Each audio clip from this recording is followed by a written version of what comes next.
Buenos días, como siempre les agradezco el que estén ustedes ahí. En el programa de hoy vamos a intentar explicar una cosa tan sencilla y tan complicada a la vez como es la espalda, que como una parte del cuerpo bastante grande, pues parece ser que últimamente, en los últimos años, sobre todo, debido a nuestro trabajo y la forma de alimentarse en general por nuestro género de vida, sufre bastante. Pero claro, la espalda es esta zona tan amplia, ¿no?, que todos conocemos. Va aproximadamente desde donde termina la cabeza, por digamos así, a grosso modo, una ancha zona y grande, hasta que, como decía el refrán, hasta que pierde su casto nombre, ¿no? Entonces eso es lo de menos, sino que aquí hay cantidad de dolores y patologías que nos hacen sufrir bastante e incluso pueden llegar a desquiciarnos. ¿Por qué? Porque como médico generalista o médico de familia, en primer lugar, pues ese es su pensamiento. Muchas veces sufrimos muchos dolores en distintas zonas y después de que, evidentemente, decimos o comentamos al profesional que sea que el tema, que tenemos ese conjunto de signos y de síntomas, pues ya nos dan un diagnóstico, y cuando vamos a corroborarlo normalmente por las pruebas complementarias, como pueden ser por una radiografía, pues tomografías, en fin, y estas y más pruebas modernas, resulta ser que no hay una significación orgánica que nos diga o nos corrobore estos dolores y ya por lo menos pues nos deje más tranquilo. Con lo que hay dos conflictos. Por uno, la persona que sufre este dolor, que evidentemente, aunque sea subjetivo, lo sufre en mayor o en menor medida, que choca precisamente con la opinión de esa persona que no sabe ni cualificar ni cuantificar el dolor del paciente que tiene enfrente, sino que tiene que ir a una prueba más objetiva, digamos, que pueda clarificar esa lesión o esa supuesta lesión. Entonces enseguida vamos a ver cómo están esas vértebras, cómo están sus curvaduras normales e incluso alguna patología de medicina interna que pudiera irradiar precisamente hasta esa parte posterior del cuerpo, ¿no? Vale, entonces, como ustedes podrán comprender, aunque la espalda está formada exactamente por lo mismo, quiere decir que hay articulaciones vertebrales, pues de las cervicales a las dorsales, a las lumbares, incluso luego al sacro, están recorridos por potentes músculos y, bueno, también pues todo el aparato vascular, pues arterias y venas, incluso pues la médula donde salen todos los nervios metaméricamente a través por esos cuerpos vertebrales y que inervan a toda esa musculatura, etcétera, etcétera. Muy bien. Pero eso es lo que tenemos físicamente, lo que podemos ver incluso en un cadáver, ¿no?, donde hemos aprendido realmente lo que es los términos anatómicos. Sin embargo, en un ser biológico, en un ser vivo, que es lo que somos al fin y al cabo, no nos podemos quedar ahí. Y entonces, por eso ya este señor que les tengo aquí ya durante todos los días y que tengo el gusto de que me acompañe, aquí hemos ido dibujando una serie de líneas con unos puntitos. Cada puntito pues tiene un nombre, por tanto tiene una característica, ¿no? Pues como Pedro González o Adolfito Jiménez, ¿no? Es decir, que son completamente distintos, aunque eso sí están relacionados, digamos así, tienen la característica de pertenecer a una línea, a una misma línea, ¿eh?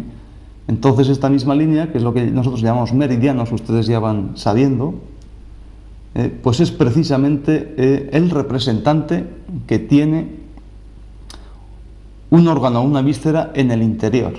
Entonces, ¿qué quiero decir con eso? Bueno, pues en esta espalda hay, para mí, dos meridianos fundamentales, como son vejiga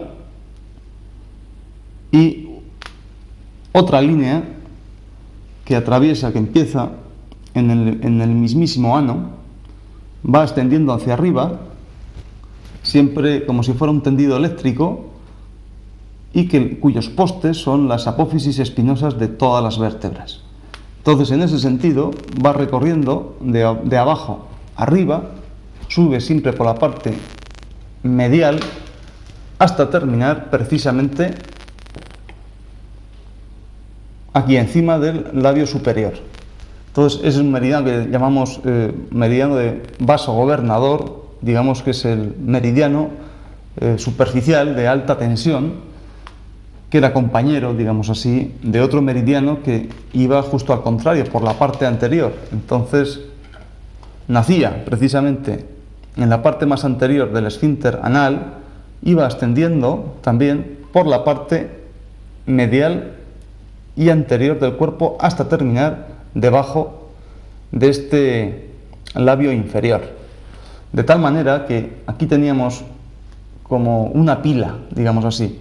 Por un lado estaba el cátodo, como terminación de ese meridiano vaso gobernador, y aquí teníamos el ánodo como negativo, como la característica más menos, digamos así, de ese vaso concepción. Y aquí ocurría exactamente lo contrario, de tal manera que si abriésemos con todos los respetos de piernas a este sujeto, pues tendríamos en el ano pues un lado positivo y otro lado negativo, teniendo, por supuesto, otras pilas. He empezado a hablar precisamente de las pilas porque ahí evidencian una diferencia de potencial por una energía que existe. Entonces, cuando tocamos esas pilas de petaca tan grandes, por ejemplo, si cuando éramos pequeños jugábamos a humedecer eso, nos daba como un pequeño calambrito, pues esto funciona exactamente igual. Entonces, eso significa que el cuerpo, y vuelvo a repetir por enésima vez, no funciona solamente porque un corazón bombee, porque a través de esa aorta vaya dividiendo la sangre a todos los territorios y lo vaya irrigando, y luego haya desde la parte más inferior una serie de capilares arteriovenosos, y a través de esas venas vuelva otra vez a ese corazón derecho. Y digamos que la capacidad vital del cuerpo pues dependa de eso. Entonces, eso funciona así, físicamente, por supuesto que sí. Y ha habido pues suficientes estudios e información como para saber eso. Pero es que el cuerpo también, aparte de eso, funciona también, como decía, con una energía vital. De tal manera que esta energía va recorriendo todo el cuerpo a través de estas carreteras, a través de estos meridianos. De tal manera que la afectación orgánica, y más que orgánica, funcional, de esos órganos interiores va a manifestarse precisamente en la parte más superficial, e incluso más profunda también, porque los meridianos también van más profundamente. Y con esto es lo que intentamos explicar todos esos dolores y esas patologías que nos pueden evidenciar en esta espalda. Entonces vamos a hablar dentro de la espalda, pues lo más frecuente, digamos así, ¿no? Que es lo que se nos viene primero a la cabeza, como es el lumbago.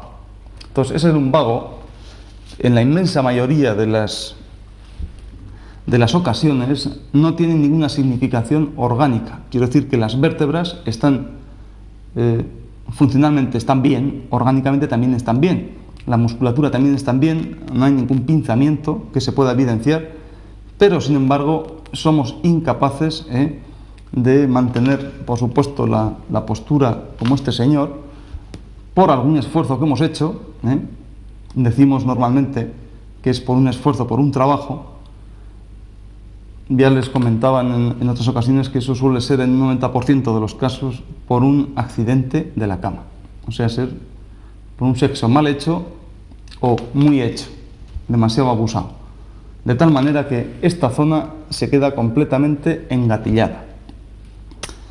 Decimos entonces que en ese tanto por ciento tan sumamente elevado es por una debilidad de riñones que se acompaña también por una debilidad de vejiga.